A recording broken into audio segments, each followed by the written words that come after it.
제목을 따라서 하겠습니다. 그 성에 큰 기쁨이 있더라.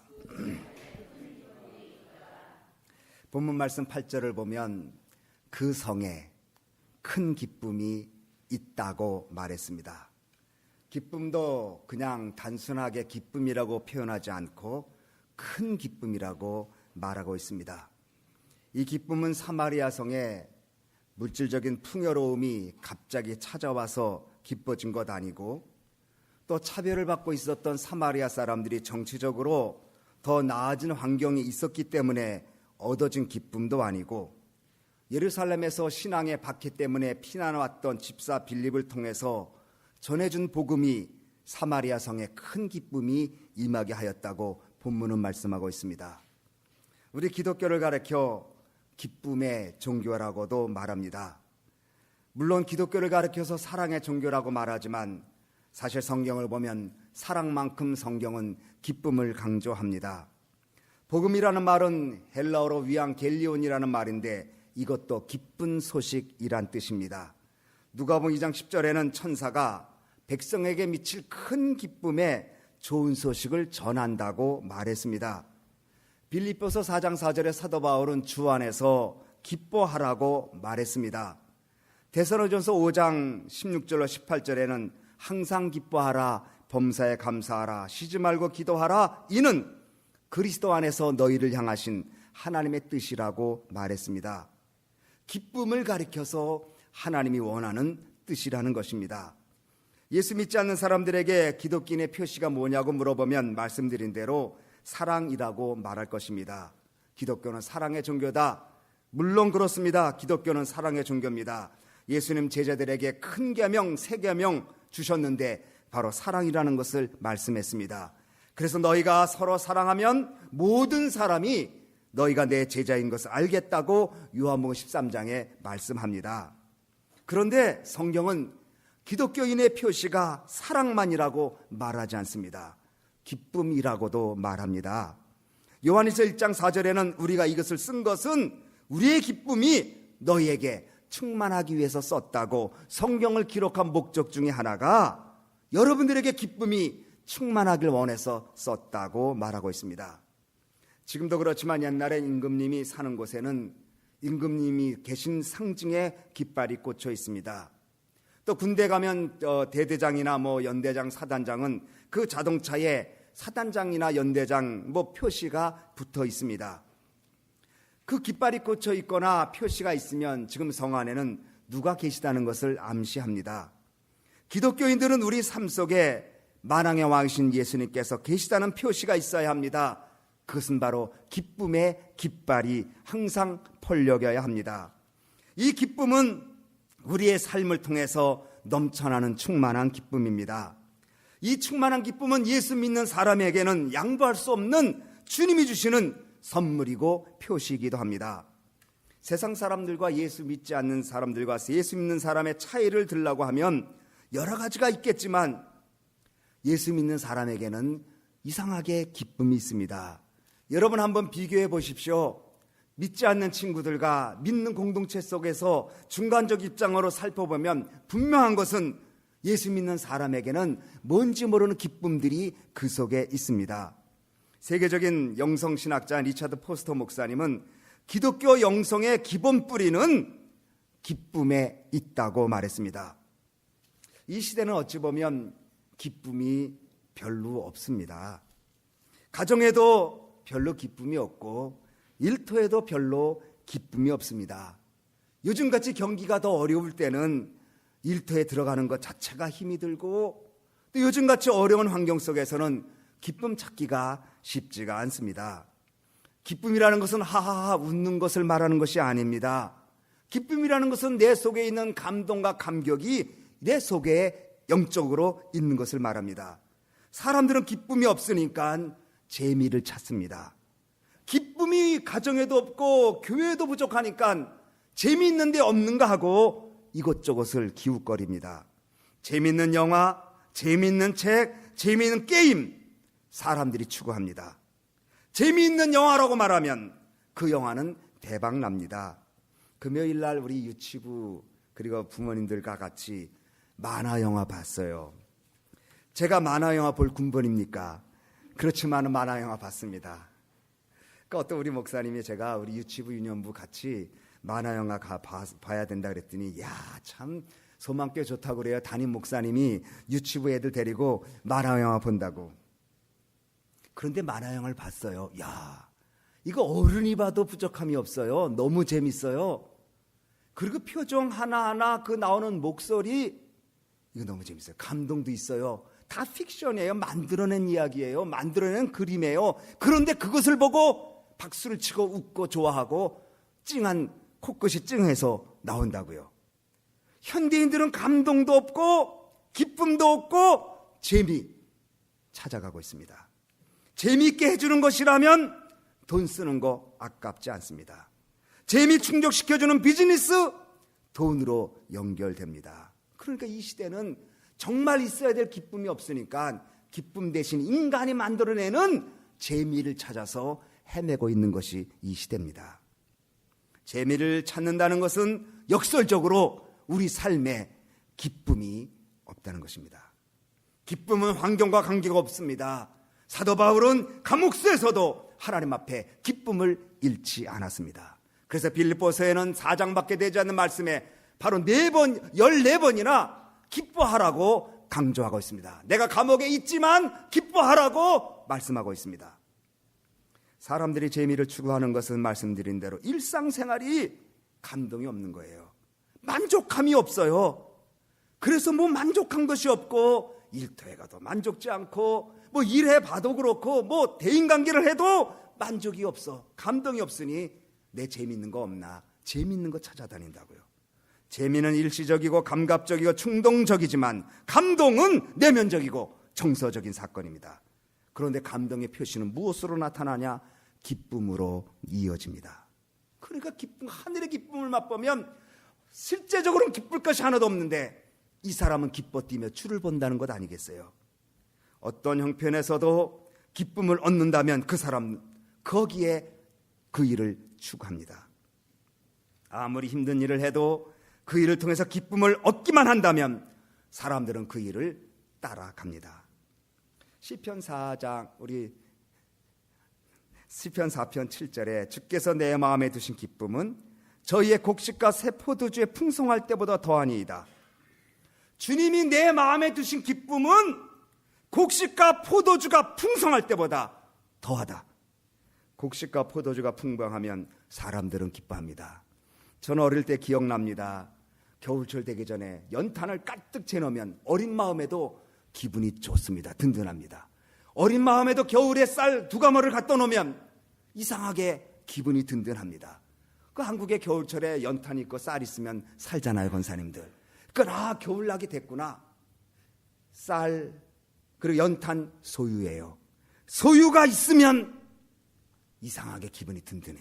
그런데 곡식과 포도주 아마도 쌀과 그리고 연탄과 같은 기능 아니겠어요? 이스라엘 사람들에게. 그런데 주님이 주시는 기쁨은 곡식과 포도주가 풍성할 때보다도 더하다고 말하고 있습니다. 다시 말하면 소유에도 기쁨이 있지만 소유하면 기쁘잖아요. 돈을 많이 벌면 기쁘고 옷을 사면 기쁘고 자동차를 새로 사면 기쁘고 남이 안 가진 것을 가지면 정말 기쁩니다. 그러나 그 기쁨은 며칠 못 갑니다.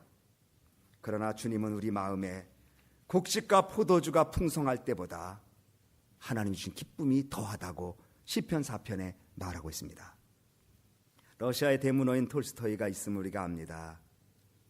그는 명문 귀족의 아들로 부유하게 태어났습니다. 백작칭호까지 받았습니다. 그는 모태 신자라고 말합니다. 뭐 다 교회 다닌다고 말하니까요. 그렇지만 믿음이 없습니다.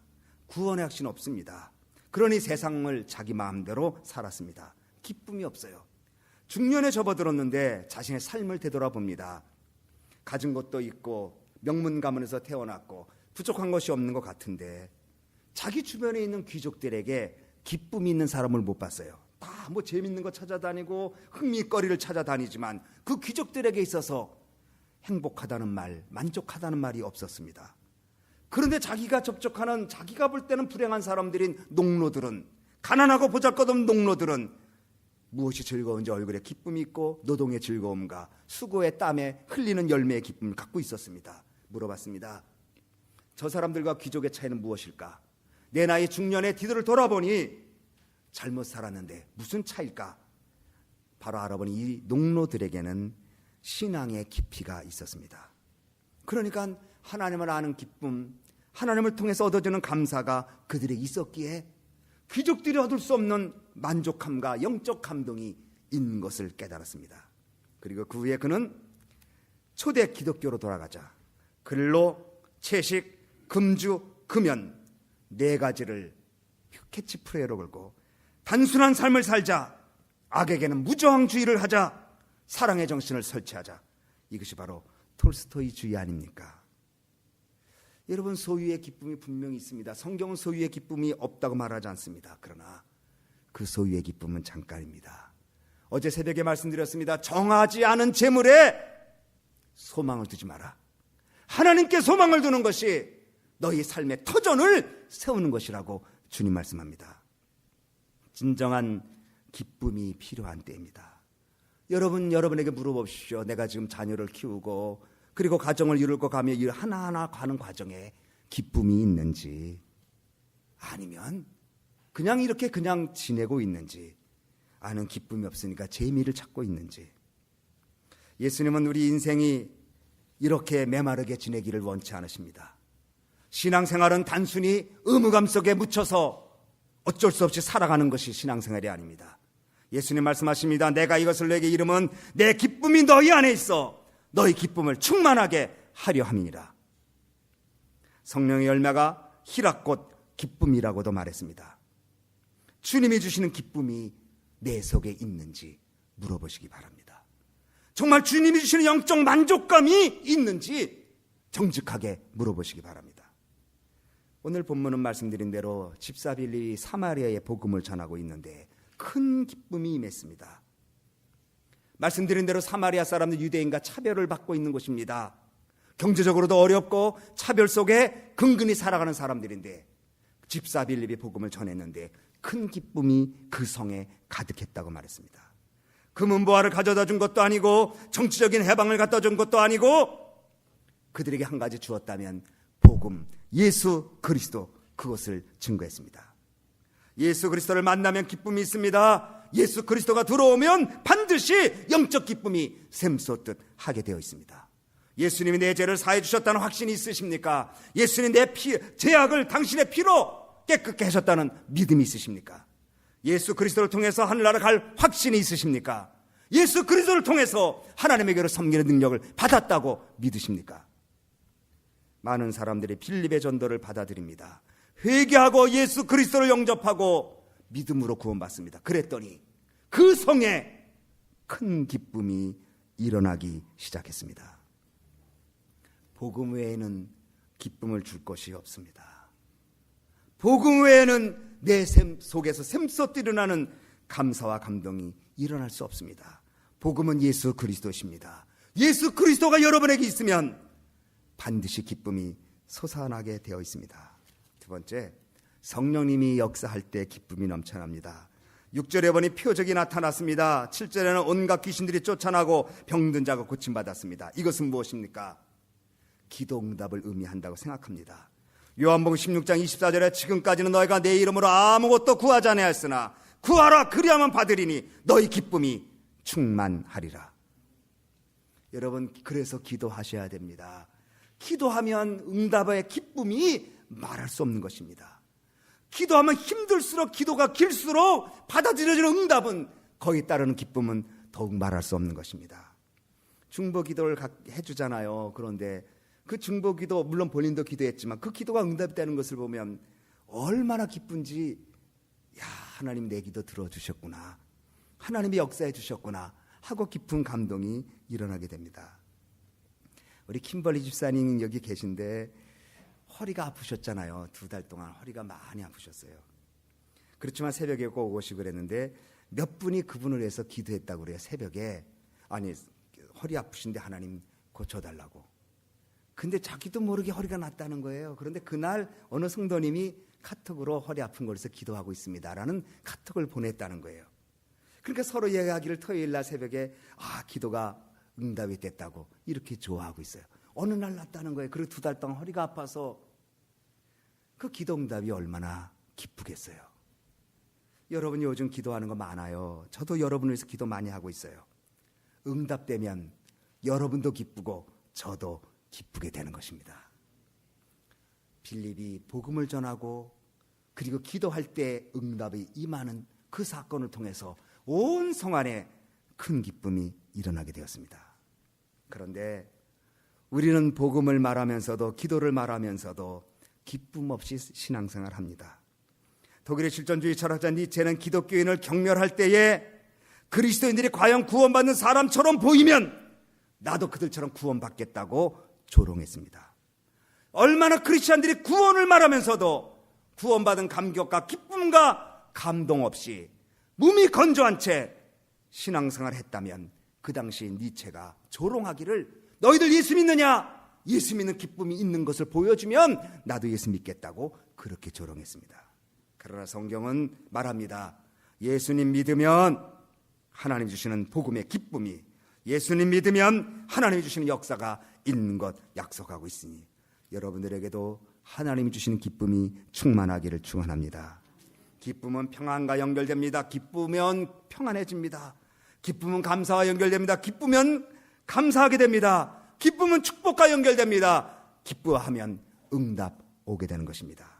시편 30편 11절에 주께서 나의 슬픔을 변하여 춤이 되게 하시며 나의 베옷을 벗기고 기쁨으로 띠띠우셨도다. 따라서 합니다. 주께서 나의 슬픔을 변하여 춤이 되게 하시며 나의 베옷을 벗기고 기쁨으로 띠띠우셨다. 여러분, 베옷은 언제 입어요? 슬플 때 입잖아요. 그런데 베옷을 벗기시고 기쁨의 옷을 입으셨다. 그런데 이 기쁨이 있는데 기쁨을 상실할 때가 있어요. 세 가지입니다. 첫째는 인간관계의 깨짐으로 인한 기쁨이 상실됩니다. 본문과 연결돼서 시편 3편과 4편 오늘 우리 교동문에 읽었는데 이것은 다윗이 압살롬이 반역할 때 피난 가면서 지은 시입니다. 다윗은 압살롬의 반역으로 인해서 역경을 겪으면서 부끄러움을 겪으면서 도망칠 때에 쓴 시가 시편 3편과 4편입니다. 아들의 배반은 다윗의 가슴을 메어지게 했고 다른 사람들의 수군거림을 당하게 됩니다. 하나님을 믿는다고 하면서 어떻게 저런 일을 당하느냐? 4장 2절에 인생들아 어느 때까지 나의 영광을 바꾸어 욕되게 하며 라고 그렇게 말했습니다.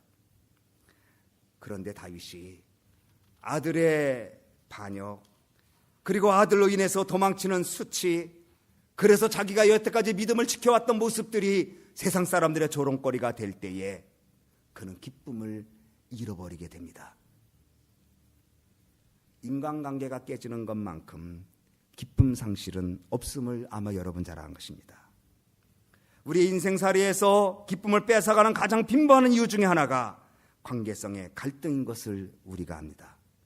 친밀한 인간관계가 깨어짐으로 기쁨을 나누던 사람들이 상처가 되고 서로 등져할 때 우리는 기쁨을 잃어버립니다. 이것은 교회 생활에서도 예외가 아닙니다. 한때 교회 교제권 안에서 있었던 사람들도 관계성이 깨어지면 그땐 등을 돌리게 됩니다. 다윗은 자기 품 안에서 났던 압살롬이 자신을 배반하고 쿠데타를 일으킬 때 지금까지 하나님 앞에 섬기며 살았던 영광과 감사와 기쁨이 다 무너지는 것 같아서 눈물을 흘리면서 그는 도망을 칠 때 쓴 시가 시편 3편 4편입니다. 그런데 다윗은 거기서 그치지가 않습니다. 기쁨을 노래합니다. 주께서 내 마음에 두신 기쁨은 곡식과 새 포도주가 풍성할 때보다 더하다고 그렇게 고백하면서 관계성의 상실로 인하여 생기는 갈등과 아픔 속에서 그건 하나님께 향한 기쁨을 노래하고 있습니다. 또한 우리는 염려, 근심이 우리 기쁨을 뺏어갑니다. 다시 말하면 문제가 여러분의 기쁨을 뺏어갑니다. 그래서 성경은 말하기를 아무것도 염려하지 말고 모든 일에 기도와 간구로 감사함으로 하나님께 아뢰라. 그럼 하나님의 평강이 너희 마음과 생각을 지켜주겠다고 약속하고 있습니다. 오늘 우리의 삶 속에 다가오는 삶의 문제, 무거운 문제들 기쁨을 잃어버리게 합니다. 일어나면 그 문제 어떻게 해결할까? 잠을 자다가도 설치면서 일어나는 그 문제들이 우리의 삶의 기쁨을 하나씩 뺏어갑니다. 세 번째, 죄입니다. 하나님께 불순종하고 짓는 죄는 자신의 기쁨을, 영적 기쁨을 송두리째 뺏어가고 맙니다. 다윗은 밧세바와의 관계로 인해서 시편 51편 12절에 처절한 고백을 하면서 이렇게 말합니다. 주의 구원의 즐거움을 회복시켜 주옵소서. 주의 구원의 즐거움을 하나님 회복시켜 달라고 처절히 회개하고 기도했습니다. 여러분, 신앙생활은 기쁨의 생활입니다. 당연히 기뻐해야 되고 기쁨을 가지고 살아야 합니다. 하나님은 약속하셨고 그렇게 축복하십니다. 그러나 기쁨을 잃어버리게 하는 게 세 가지 있습니다. 인간관계, 내가 가지고 있는 염려, 근심, 하나님께 향한 불순종의 죄악의 모습들이 하늘의 기쁨을 빼앗아 간다는 것입니다. 그러면 어떻게 해야 할까요? 주의 구원의 즐거움을 어떻게 회복시킬까요? 하나님 앞에 나오는 것입니다. 하나님, 기쁨이 없습니다. 기쁨을 주옵소서. 사역의 기쁨을 주시고, 가정의 기쁨을 주시고, 일터의 기쁨을 주시고, 공동체의 기쁨을 주시고, 예수님 믿는 믿음의 기쁨을 허락해달라고 기도해야 합니다. 하나님의 기쁨이 와야 합니다. 세상 재미가 아닙니다. 일시적이고 찰나적인 재미가 아닙니다. 궁극적이고 그리고 근원적인 하나님이 주시는 기쁨이 복음을 통하여, 기도를 통하여 우리 성도들에게 회복되는 역사가 있어지기를 주님의 이름으로 축원합니다. 여러분, 기쁨 있으십니까?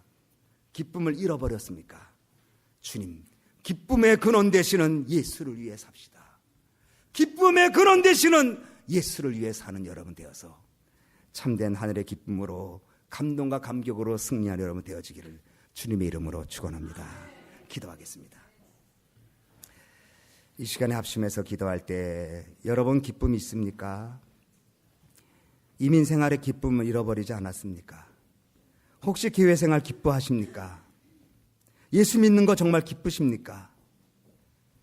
그렇지 않다면 내가 인간관계를 어떻게 하고 있는지 물어보고, 그렇지 않다면 내 속의 문제를 내가 어떻게 해결하려고 애를 쓰는가를 살펴보고, 그렇지 않다면 내가 아직도 불순종과 의심 속에 있는지를 살펴보고 주 앞에 기도함으로 하늘의 위로와 기쁨을 달라고, 주의 구원의 즐거움을 회복하게 해달라고 우리 한번 다 같이 통성으로 기도하겠습니다.